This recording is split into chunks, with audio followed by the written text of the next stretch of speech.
Hello guys, welcome back to my YouTube channel Standard Classes. So today I'm going to start a very new chapter of mathematics class 12, that is matrices.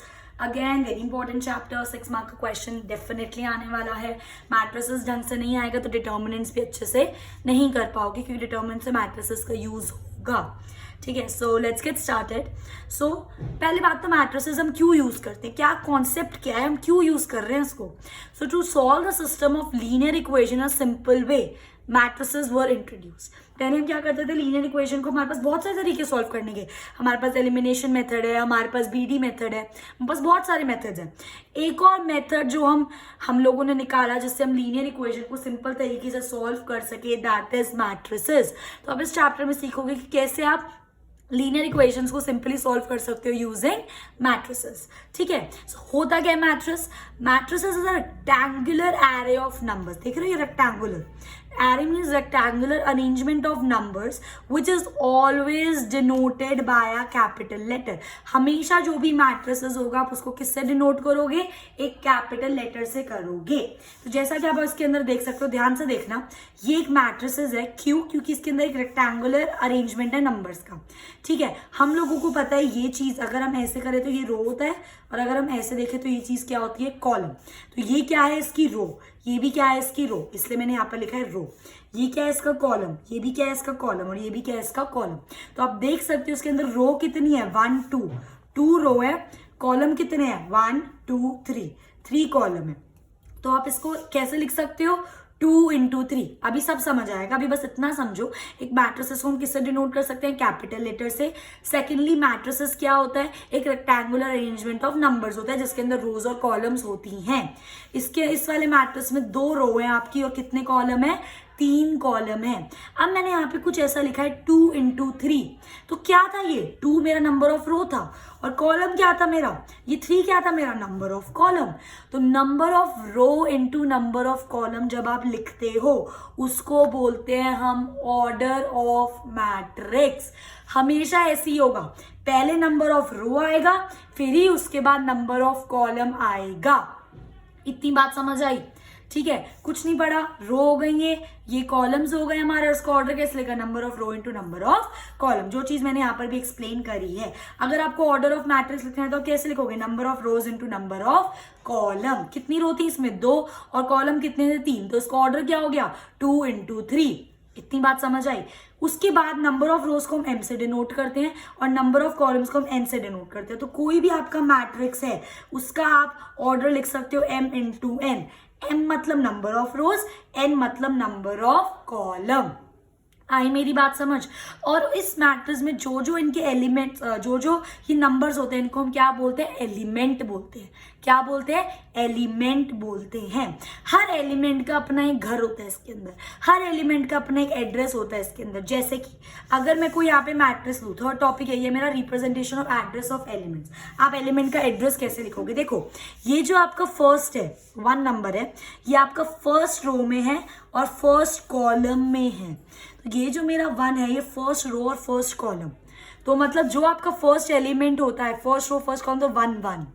Second जो आपका element हुआ first रो में और second column में है तो 1 2. First row second column. Third जो element हुआ फर्स्ट रो थर्ड कॉलम. ऐसे लिखते हैं, मतलब जिस प्लेस पर वो है, जिस रो में और जिस कॉलम में. अब देखो इसका नेक्स्ट एलिमेंट, अब देखो ये सेकेंड रो में है, सेकेंड रो का फर्स्ट कॉलम तो A21. ऐसे समझ रहे हो मेरी बात. अब और इसके बाद का लिखोगे आप, सेकेंड रो सेकेंड कॉलम तो second row second column A22. Second row third column तो क्या हो जाएगा, second row third column A23. ये इनके एड्रेस है. अगर मैं आपको बोलूं कि आप मुझे A22 बताओ, अभी करते हैं, चलो पहले एक बार ये डिस्कस कर लेते हैं. ये देखो ये वाला क्या है, third row first column A31. ये क्या है, third row second column A32. ये क्या है, third row third column A33. अब देखो फॉर एग्जाम्पल मैं आपको यहाँ पर एक मैट्रिक्स दे रही हूँ 1 2 3 4 5 6 और मैं आपसे पूछ रही हूँ आप इसमें मुझे बताओ A21 कौन सा एलिमेंट है. तो आप कैसे चेक करोगे, second row first column, second row ये रही फर्स्ट कॉलम, ये रहा क्या पड़ा 4. अब अगर मैं आपसे पूछूं A13 बताओ मुझे, इसका मतलब फर्स्ट रो में थर्ड कॉलम, फर्स्ट रो ये रही, थर्ड कॉलम ये रहा, तो इसमें कौन सा एलिमेंट हुआ? 3। आ गई होगी मेरी बात समझ? आई एम श्योर आ गई है। आई मेरी बात समझ?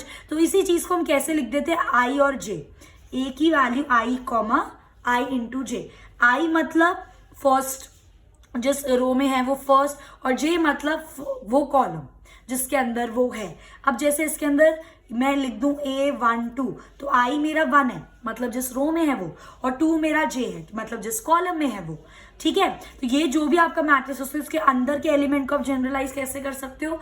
ए आई इंटू जे, और पूरे बाहर को मतलब पूरा ऑर्डर क्या होगा उस एलिमेंट का? M into N, number of row into number of column. और किसी भी मैट्रिसेस में अगर आपको टोटल नंबर ऑफ एलिमेंट निकालने तो आप क्या कर दोगे?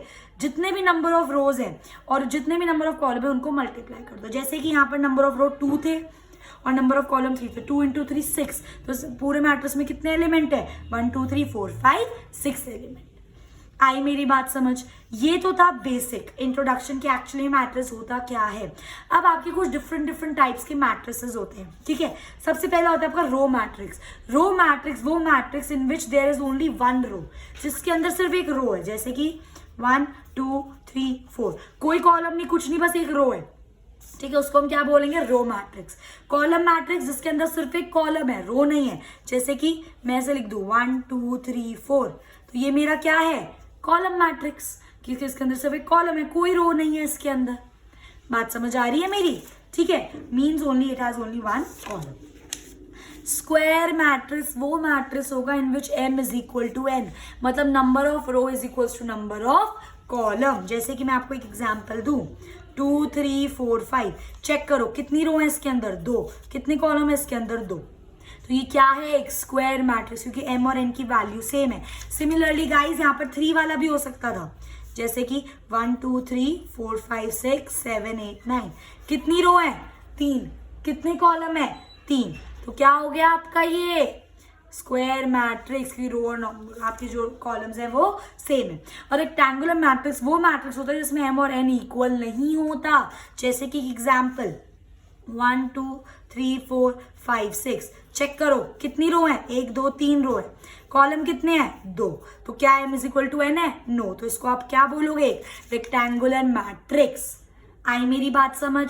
ठीक है, केसेस। अब स्क्वायर मैट्रिक्स जो होता है जिसमें m की वैल्यू n की इक्वल होती है, उसके कुछ अलग से केसेस होते हैं, जैसे कि डायगोनल मैट्रिक्स। डायगोनल मैट्रिक्स वो मैट्रिक्स होता है in which except diagonal element all other elements are 0।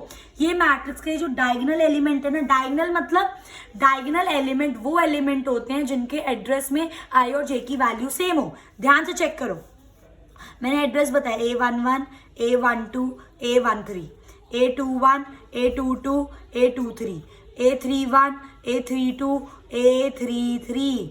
बात समझ रहे हो मेरी? अब इसके अंदर सिर्फ ये, मैं एक और कलर का पेन ले लेती हूँ ताकि आपको समझा पाऊँ। सिर्फ एक ये एलिमेंट, एक ये एलिमेंट और एक ये एलिमेंट ऐसे जिनके आई और जे की वैल्यू सेम है। तो वो एलिमेंट जिनमें आई और जे की वैल्यू सेम होती है उनको हम क्या बोलते हैं? Diagonal element. ये चीज मैंने यहाँ पर लिखी है, diagonal element are those element in which i is equal to j. तो डायगोनल मैट्रिक्स में सिर्फ उन डायगोनल एलिमेंट को छोड़कर बाकी सारे एलिमेंट क्या होते हैं? 0। ठीक है, scalar matrix in which diagonal matrices are equal, वो मैट्रिक्स जिसके अंदर डायगोनल एलिमेंट सारे सेम होते हैं। अब अगर मैं ऐसे लिख दूं फॉर एग्जाम्पल 3 0 0 0 3 0 0 0 3, तो ये मेरा एक स्क्वायर मैट्रिक्स है। बिल्कुल है, क्योंकि इसमें 3 इंटू 3 आ रहा है, m is equal to n। इसके सारे डायगोनल एलिमेंट सेम है और बाकी सब 0 है, तो इसको हम क्या बोलेंगे? Scalar matrix. बस ये 3 इंटू 3 का है और ये 2 इंटू 2 का है। आई मेरी बात समझ? नल मैट्रिक्स वो मैट्रिक्स होता है इनमें सारे एलिमेंट 0 होते हैं, सब 0 0 0 0। यही चीज 3 में भी हो सकती थी, 0 0 0 0 0 0 0 0 0। तो सारे एलिमेंट 0 है, उसको बोलते हैं नल मैट्रिक्स। और आइडेंटिटी मैट्रिक्स वो मैट्रिक्स होता है जिसके डायगोनल एलिमेंट हमेशा 1 होते हैं और बाकी सारे 0 होते हैं। आ रही है मेरी बात समझ? आ रही है ना? ठीक है। तो जिसमें डायगोनल एलिमेंट हमेशा 1 होता है, बाकी सारे क्या होते हैं 0, उनको हम क्या बोलते हैं आइडेंटिटी मैट्रिक्स। और लास्ट टाइप का मैट्रिक्स आता है आपका अपर triangle matrix and lower triangle matrix. ठीक है, इसके अंदर क्या होता है गाइस, आप ना जो भी आपका देखो ये डायगोनल है मेरा, ये चीज डायगोनल है, तो ये आप ट्राइंगल ऐसा बना सकते हो। अभी मैं बात कर रही हूँ अपर ट्राइंगल की, तो मतलब पूरा जो अपर ट्राइंगल में भरा हुआ है उसके नीचे के सारे एलिमेंट क्या है 0। लोअर ट्राइंगल में आप देखो डायगोनल से ट्राइंगल बनाना हमेशा, ठीक है, यहां से लेकर ऐसे लोअर ट्राइंगल भरा हुआ, ऊपर के एलिमेंट क्या है 0। तो अपर ट्राइंगल में अपर ट्राइंगल डायगोनल के ऊपर वाले सारे एलिमेंट भरे होंगे, नीचे के 0 होंगे। लोअर ट्राइंगल में डायगोनल के नीचे वाले सारे भरे होंगे और ऊपर के क्या होंगे 0 होंगे। तो इसलिए इसको बोलते हैं अपर ट्राइंगल मैट्रिक्स और इसको बोलते हैं lower triangle matrix. I hope guys ये चीज आपको बिल्कुल अच्छे से क्लियर है। तो ये था कि किन टाइप के मैट्रिसेस होते हैं, मैट्रिक्स होते हैं और क्या क्या हम लोग उनको पढ़ते हैं। मतलब मैंने आपको बिल्कुल सारे बेसिक अच्छे से बता दिया। इसी बेस पे हम स्टार्ट करेंगे गाइस कुछ एग्जांपल्स। उससे पहले एक और चीज है यहाँ पर, that is equality of matrix. But matrix when matrix have same order these corresponding elements are equal. मतलब समझो वो मैट्रिसेस जिनका सेम ऑर्डर है, ऑर्डर मैंने अभी आपको बताया दैट इज m×n। जैसे कि मैंने आपके यहाँ पे 2 मैट्रिसेस ले लिए, एक मैंने ले लिया ABCD और एक मैंने मैट्रिसेस ले लिया 1 2 3 4। ये दोनों मैट्रिस 2×2 ऑर्डर के हैं। वो मैट्रिस जिनका सेम ऑर्डर है, इसका मतलब उनके एलिमेंट्स भी क्या होंगे इक्वल। मतलब A इसके इक्वल होगा तो A की वैल्यू क्या आ गई आपकी 1, B इसके इक्वल होगा तो B की वैल्यू क्या आ गई आपकी 2, C इसके इक्वल होगा तो C की वैल्यू क्या आ गई आपकी 3 और D इसके इक्वल होगा तो D की वैल्यू क्या आ गई आपकी 4। तो जब आपके मैट्रिक्स आपको इक्वल रखने हैं तो उनके ऑर्डर क्या होने चाहिए सेम। उनके ऑर्डर सेम है तो जो कॉरस्पॉन्डिंग जो आमने सामने वाले एलिमेंट है वो क्या होंगे सेम। आई मेरी बात समझ। इसी कॉन्सेप्ट के बेस पे हम लोग इसके एग्जाम्पल स्टार्ट कर रहे हैं। सबसे पहला एग्जाम्पल देखो, consider the following information regarding the number of main and women. हमें मेन और वुमेन वर्कर्स का इन्फॉर्मेशन दे रखा है 3 फैक्ट्री में। फैक्ट्री 1 में 30 मैन है 25 वुमेन है, फैक्ट्री 2 में 25 मैन है 31 वुमेन है, फैक्ट्री 3 में 27 मैन है और 26 वुमेन है। Represent the above information. इस इन्फॉर्मेशन को हमें किस फॉर्म में लिखना है 3 रो और 2 कॉलम की फॉर्म में लिखना है। मतलब 3 रो होनी चाहिए और 2 कॉलम। तो हम देख सकते हैं क्वेश्चन में पहले से ही ऐसे दे रखा है 3 रो दे रखे हैं और 2 कॉलम दे रखे हैं। तो इसको मैंने एज इट इज यहाँ पर लिख दिया। 3 रो क्या हो गए देखो ना 1 2 3 30 25 27 25 31 26। अगर ये मुझको बोलता कि आप इसको और किसी फॉर्म में लिखो तब हम उसको वैसे लिखते, पर अभी इसने बोला 3 रो और 2 कॉलम में लिखो, तो 3 रो बनी हुई है 2 कॉलम बने हुए हैं हमारे पास। क्या दिक्कत है? अगर ये आपको बोल दे आप इसको 3 कॉलम 2 रो में लिखो, कैसे लिखोगे? देखो ना आपको बोल दे आप इसको लिखो 3 कॉलम और 2 रो, मतलब 2×3 का बनाओ इसको, तो हम इसको ऐसे लिखते 2 रो चाहिए हम लोगों को और 3 कॉलम चाहिए, तो आप इसको ऐसे लिखते 30 25 27 और ये हो जाता है आपका 25 31 26। चेक कर लो, ये फर्स्ट का है, ये सेकंड का है, ये थर्ड का है। गलत नहीं करना। फर्स्ट में देखो 30 मैन 25 वुमेन, तो 30 मैन 25 वुमेन, यहाँ पे मैन है और यहाँ पे वुमेन है। देखो यहाँ पर 25 वुमेन और 25 मैन और 31 वुमेन सेकंड में, तो 25 मैन और 31 वुमेन। आपके ये नंबर्स चेंज नहीं होने चाहिए, बस मैंने इसको 2 रो हो गया और 3 कॉलम हो गए। 2×3 में इसको रिप्रेजेंट कर दिया। बात अभी प्रैक्टिस से आ जाएगी ये चीज। आई मेरी बात समझ। और ये हमसे पूछ रहा है what does the entry in the third row and the second column. जो एंट्री आपकी थर्ड रो ये रही और सेकंड कॉलम ये रहा, ये नंबर आपको क्या बता रहा है? ये हमको बता रहे कि कितनी वुमेन है आपकी थर्ड फैक्ट्री में। Represent women workers in the third factory. आई मेरी बात समझ। उसके बाद आता है आपका एग्जाम्पल 2। इफ अ मैट्रिक्स में आपको बोले 8 एलिमेंट है, टोटल कितने एलिमेंट है 8 एलिमेंट है। 8 एलिमेंट से मुझको पता चल रहा है तो हमें बताना है इसकी पॉसिबल ऑर्डर कितने होंगे। मतलब हमें m और n की वैल्यू पॉसिबल वैल्यूज निकालनी है। पर मुझे इतना पता चल गया क्योंकि अभी हमने पढ़ा था जब m×n करेंगे तो हमारे पास टोटल नंबर ऑफ एलिमेंट आ जाते हैं। तो m×n = 8 हमें दे रखा है, अभी बताया ना मैंने। m×n मतलब total number of element is equals to total numbers of row into total number of column is equal to total number of element. तो कुछ बच्चे क्या करते हैं, इसका एलसीएम निकाल देते हैं। ये तरीका बिल्कुल गलत है, इसलिए मैंने जानबूझ के निकाला है। आप इसकी फैक्टर निकालो, आप 8 के फैक्टर्स निकालो। 8 को आप कैसे कैसे लिख सकते हो, 1 इंटू 8 लिख सकते हो, 2 इंटू 4 लिख सकते हो, 4 इंटू 2 लिख सकते हो, और 8 इंटू 1 लिख सकते हो। इसके अलावा कोई तरीका नहीं है 8 को लिखने का। तो आपके एम और एन की वैल्यू क्या होगी, एक हो सकता है ऑर्डर 1 इंटू 8 का, एक ऑर्डर हो सकता है 8 इंटू 1 का, एक ऑर्डर हो सकता है 2 इंटू 4 का, और एक ऑर्डर हो सकता है 4 इंटू 2 का। आई मेरी बात समझ? इस तरीके से आप उसके फैक्टर्स करोगे। तो ये होगा एग्जाम्पल 2। अब आता है आपका example 3। Construct a 3 into 2 matrix whose elements are given. हमें 3 इंटू 2 मतलब 3 रो और 2 कॉलम का मैट्रिक्स बनाना है। तो 3 रो और 2 कॉलम, एलिमेंट्स क्या होंगे, A11 A12 A21 A22, ये एड्रेस है, A31 A32, यही तो 3 रो और 2 कॉलम हुए, और हमें इसकी वैल्यू निकालनी है। ठीक है, ए आई जे इज इक्वल टू 1/2 मॉडुलस में i माइनस 3j। अब देखो i क्या है, यहाँ पर ये दे तो रखे हमें 1 1, ये 2, ये वाला 2, ये 3, ये वाला 3, और j मतलब उसका एड्रेस का कॉलम। तो आप निकाल सकते हो। सबसे पहले A11 की वैल्यू निकालो, मतलब i की जगह 1 पुट करो, j की जगह भी 1 पुट करो। तो 1/2 इज इक्वल टू मॉडुलस, सही है, मॉडुलस में हर चीज पॉजिटिव रहती है। 1 माइनस i की जगह 1 माइनस 3 इंटू j की जगह 1। सॉल्व करो 1/2, 1 माइनस 3 क्या आएगा आपका, ये आपका आ जाता -2 पर मॉडुलस से कोई भी चीज बाहर आएगी तो पॉजिटिव, 2 से 2 कैंसिल, तो A11 की वैल्यू क्या हो गई आपकी 1। सिमिलरली A12 की वैल्यू, i की जगह 1 पुट करो, j की जगह 2 पुट करो। तो i की जगह 1 माइनस 3 इंटू j की जगह 2, तो 1/2, 1 माइनस 3 2 6, 1 में से 6 गया, 1 माइनस 6 माइनस 5, और मॉडुलस से बाहर पॉजिटिव 5, तो ये आपका आंसर आ जाएगा 5/2। सिमिलरली अब A21 निकाल दो। 2 1 मतलब i की जगह 2 और j की जगह 1, तो 1/2 मॉडुलस में 2 माइनस 3 इंटू 1। बात समझ रहे हो? सॉल्व करो, 2 माइनस 3 1 जा 3, -1 आता बाहर, पर मॉडुलस से बाहर आएगा तो पॉजिटिव 1, और 1/2 आपका आंसर। A22 i की जगह 2, j की जगह 2, तो 1/2 मॉडुलस में 2 माइनस 3 इंटू 2, यहाँ पे i था, यहाँ पे j था, और 2 2 पुट करना था।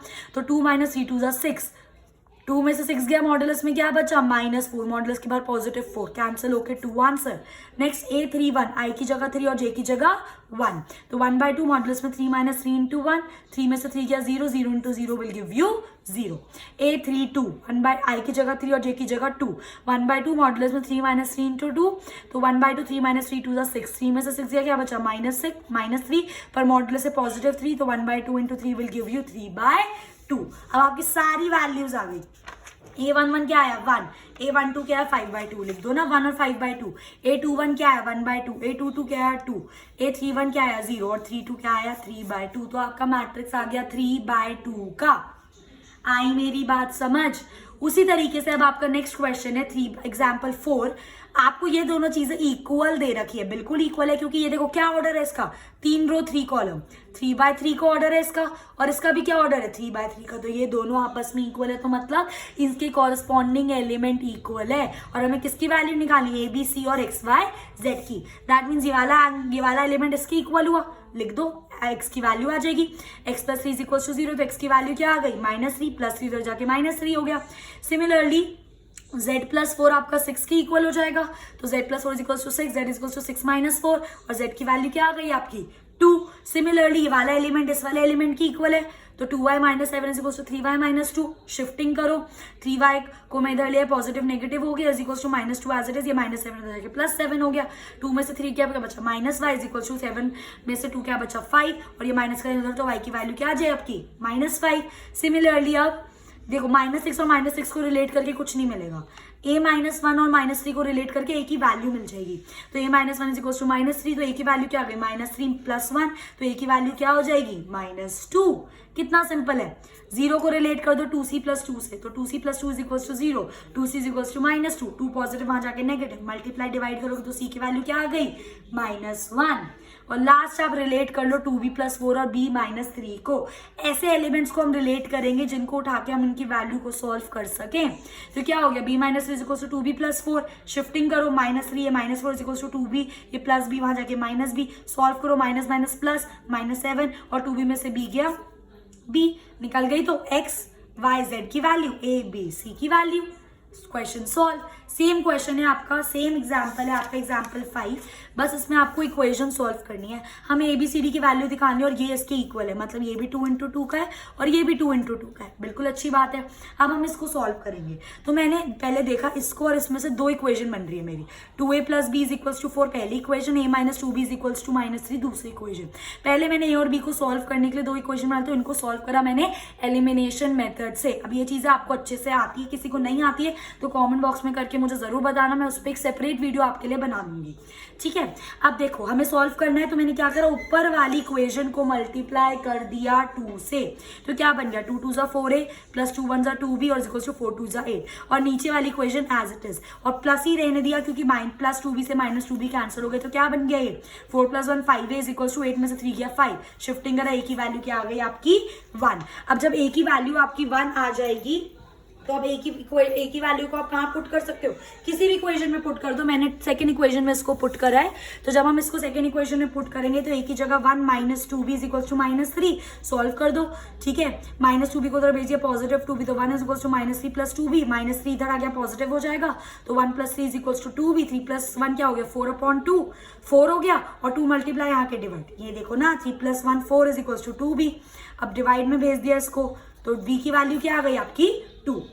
सिमिलरली मैंने c और d की वैल्यू निकाली, यहाँ से 2 इक्वेशन क्रिएट करके 5c minus d is equal to 11 third equation, 4c plus 3d is equal to 24 fourth equation. अब इन दोनों इक्वेशन को सॉल्व करा, तो मैंने फर्स्ट वाली इक्वेशन को मल्टीप्लाई कर दिया 3 से, क्यों, क्योंकि मुझे यहाँ पर 3d बनाना था। तो क्या हो गया 5 3 जा 15c माइनस 3 1 जा 3d इज इक्वल टू 11 3 जा 33, और नीचे वाली equation as it is, plus करा क्योंकि इसे डायरेक्ट कैंसिल, तो 15 + 4 19c, ये 19 है, इज इक्वल टू 33 प्लस 24 57। अब 19 को डिवाइड में भेजोगे तो c की वैल्यू क्या आ जाएगी 3। अब c की वैल्यू आप किस में पुट कर सकते हो, मैंने थर्ड इक्वेशन में पुट कर दिया, फोर्थ में भी करके आंसर निकाल सकते हो। ठीक है, that is 5 × 3 minus d is equal to 11, 5 3 15 minus d is equal to 11, minus d उधर जाके पॉजिटिव हो जाएगा, तो 15 is equal to 11 plus d, 11 को यहाँ ले आओ नेगेटिव हो जाएगा, d की वैल्यू आ जाएगी 4। आई मेरी बात समझ, जो मैंने इंट्रोडक्शन पढ़ाया था उसी के बेस पे हमने 5 एग्जाम्पल करे। इन माय नेक्स्ट वीडियो इसी के बेस पर हम लोग आगे आने वाली एक्सरसाइज करेंगे, तो ये बेसिक करना आपके लिए बहुत ज़्यादा ज़रूरी है। So if you like my video, अगर वीडियो ने आपकी थोड़ी सी भी हेल्प करी हो, do like share and subscribe, and thanks for watching.